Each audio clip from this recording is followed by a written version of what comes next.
Welcome back to my channel, Stoic Win. Missing someone rarely begins with absence. It begins with contrast. Most men think distance alone creates longing, but distance without change just feels like space. What creates impact is when a pattern shifts. Stoicism teaches something powerful. When you change your behavior, you change the emotional structure around you.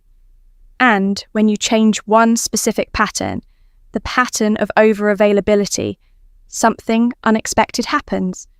She begins to miss you, not because you disappeared, but because you stopped showing up the same way. 1. You stop being emotionally on call. When you're always available, your presence feels constant. You respond immediately. You adjust your mood to hers. You center your energy around her reactions. Marcus Aurelius wrote, "You have power over your mind, not outside events." When you stop being emotionally on call, you reclaim that power. You respond when it aligns with you. You engage when you choose. You remain steady regardless of tone shifts.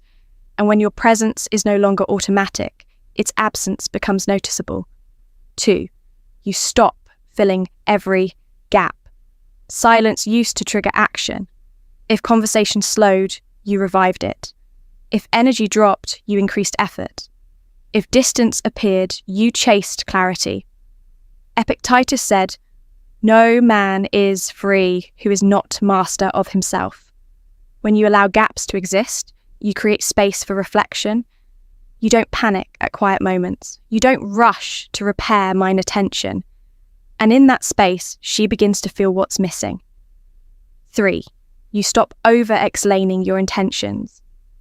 Over-explanation often signals fear of being misunderstood. You clarify repeatedly. You justify decisions. You try to maintain comfort. Seneca wrote, "Don't explain your philosophy, embody it." When you stop explaining yourself constantly, your posture strengthens. You act with certainty. You speak with brevity. You let action stand. Certainty creates respect, and respect deepens attachment. 4. You redirect focus to yourself. The most powerful shift is internal. You stop monitoring her energy. You stop measuring your value by her responses. You stop orbiting emotionally. Marcus Aurelius observed, "The happiness of your life depends upon the quality of your thoughts. When your focus returns to purpose, discipline, growth, your presence feels grounded. Grounded men are not easily replaced. And when that grounded energy pulls back, the contrast becomes sharp." 5. You remove urgency. Urgency feels heavy. It communicates need. It communicates fear. It communicates imbalance. Epictetus reminded us, "Freedom is secured not by the fulfilling of desire, but by the removal of it." When you remove urgency, your movements slow. You don't chase replies. You don't rush decisions. You don't escalate minor shifts. Calm creates mystery, and mystery fuels longing. 6. You break predictability.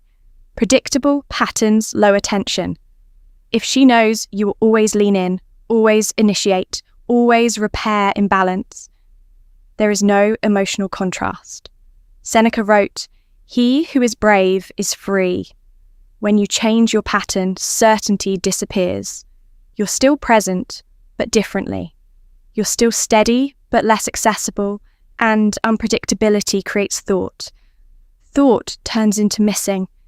She begins missing you after you change one pattern. You stop being endlessly available. You stop filling silence. You stop over-explaining. You stop reacting to every shift. And what remains is composed distance, not coldness, not manipulation, not strategy, alignment. When a man reclaims his emotional posture, his absence carries weight because value becomes clearer when it is no longer automatic. This is the Stoic